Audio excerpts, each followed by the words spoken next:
So recently I started to work on a new little project that I called the Marble Machine X. And in the beginning of the project I was working here on the top mostly. But now I started to think a little bit about the music instruments. Vibraphone, kick drum, snare drum, hi-hat, bass guitar on the phone behind there, and the subject for today's video, the Sizzle Cymbal. This is the darkest sounding 14-inch splash that we have found. Rivet Cymbal Soundcheck. The most riveting content on YouTube. Step 1. Cymbal stand. Ta-da! I'm sorry, I just put my alarm bell really early this morning and I have this excess of energy because of that. And you are going to suffer. I could drop the marbles manually for all the tests, but I don't really think that would be wise.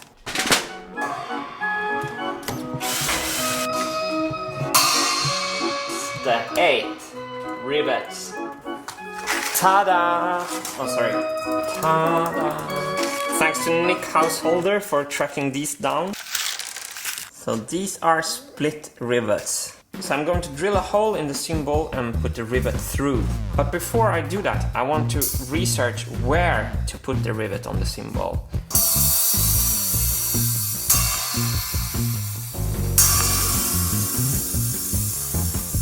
Ooh!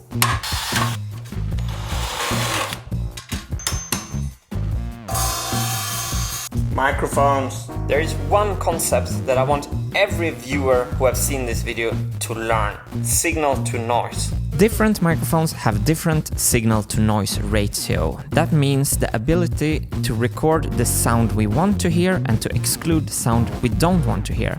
And on a mechanical machine like the Marble Machine X, that is very important. Here's a sneak peek of the conveyor belt and the fish there, and listen to all the mechanical sound it makes.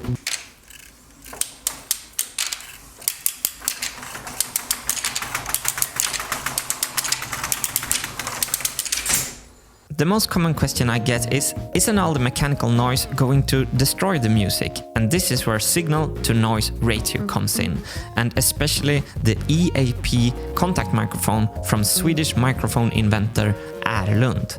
This is the cymbal. This is what we want to record.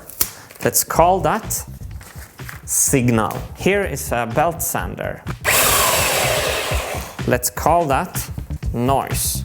Okay? We want to hear the signal, we do not want to hear the noise, right? Here I have the EHRM large condenser microphone. Here I have the EAP Ehrlund contact microphones. This is key to understanding the audio chain of the Marble Machine X. Okay, record, first without noise. You can see the tracks recording over there. Let's add some noise. Okay, I'm gonna drop the marble now. Let's listen to the large condenser microphone in silence. Let's now switch and listen to the contact microphones in silence.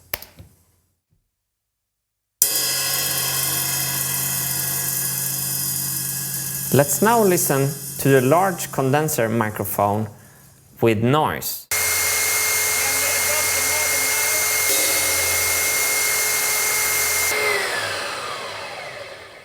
Let's now listen to the contact microphones here with noise.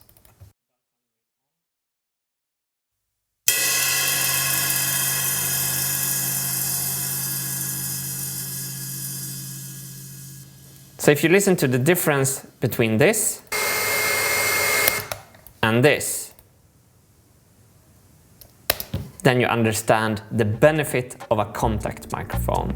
The best signal to noise ratio a microphone can have, basically. Signal to noise.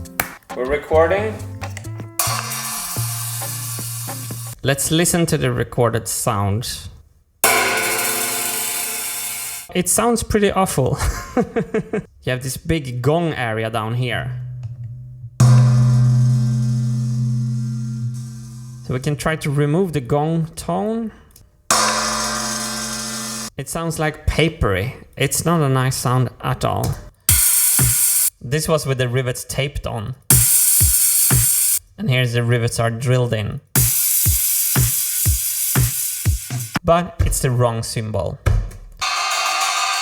We were looking for the splash with the darkest tone, and I think we succeeded. I'm gonna look for a new cymbal with a higher tone, like this one is 6-inch.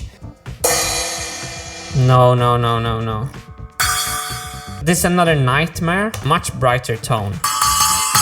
Da-da-da-da. Add to basket. And I'm going to buy this one. So now I had to wait for those new cymbals, and there was no real meaning in trying to tweak the awful first cymbal. But I made a stupid track from Logic Loop to just listen to it in context again. And the evening got lost in procrastination. Not yet. Coming here.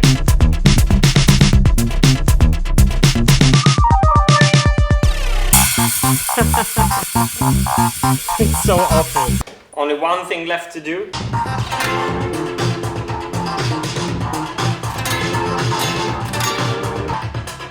Give me some distortion.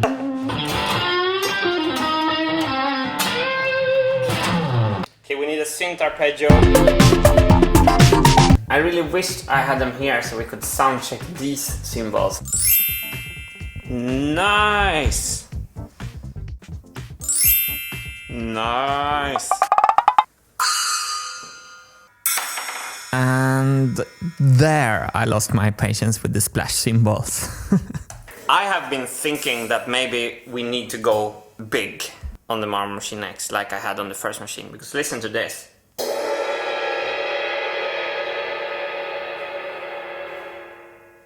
That's a musical sound. If I tape on the Sizzle washer, 16-inch.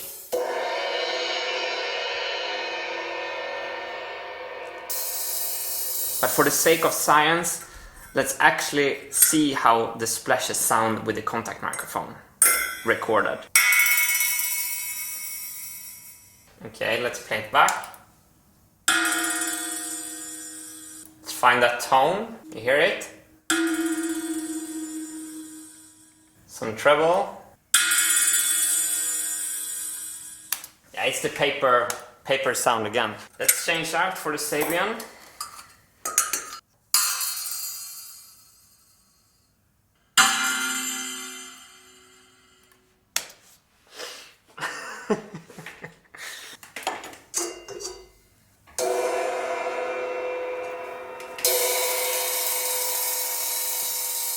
Yeah. This is so much nicer already. I wonder if we can make a stereo recording by having two contact microphones. Let's try that right away. Two contact microphones on the cymbal.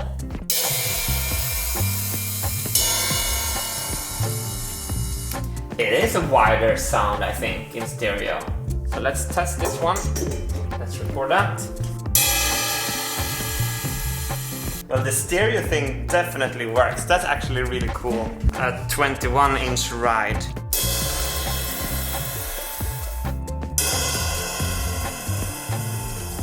I just tried to boost a lot of top treble and cut a lot of bass, and now all three cymbals sound actually pretty nice. This is the ride here.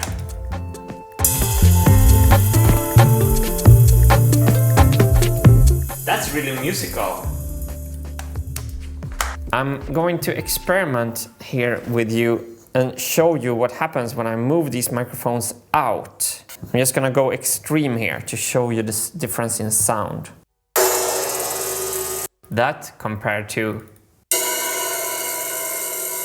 So let's move these a little bit further in. So furthest out,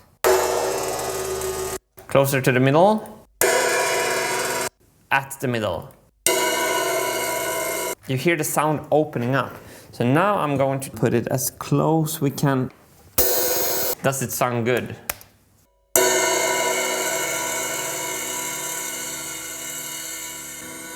That is not bad. Very, very promising. Very clean transient, not pingy, very good frequencies to work with. I just put the cymbal here to some bass and some drums to hear it a little bit in context.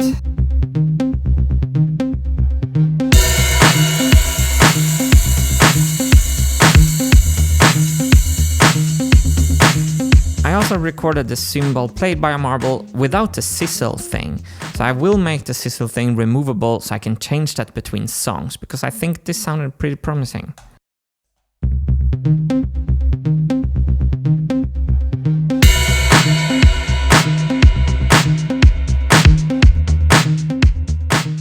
Since we're making room for a large cymbal, we can use almost any cymbal. So if I don't like this sound, I can change the cymbal later. I'm not gonna go deeper into the sound right now. It's easier to hear to some real Marble Machine X music, but for now I still think this is a big success. Okay, so here was the previous crash placement, something like that, and the hi-hat smaller. And that is of course super cute, and I was obsessed all the time by the fact that I wanted all the drums collected on the same spot. I was able to mute the cymbal with my hand and everything, but I have to make form from function in this case. I want the Marble Machine X to be a music instrument that you want to listen to. These cymbals were horrible.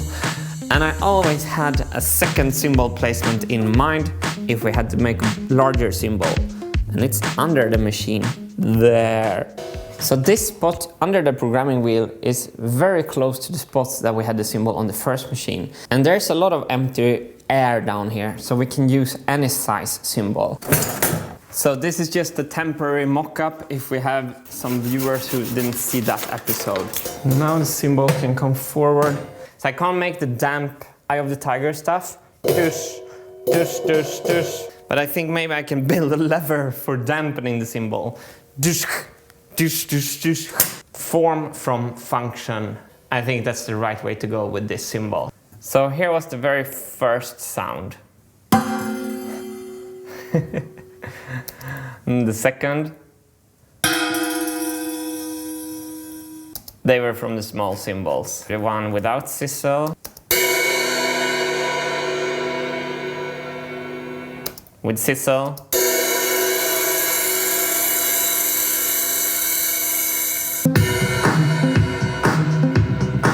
Let's go and get the first one and put that in. End the video on a high note. Yes! Now I understand why they're called splash cymbals. It's because of the sound they make when I throw them into the Mediterranean.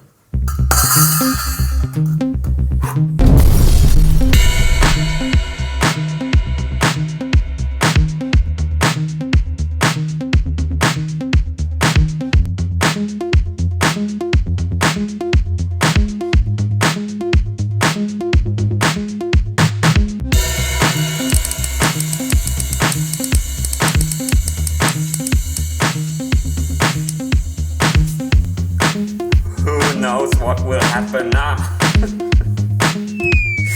Thanks for watching.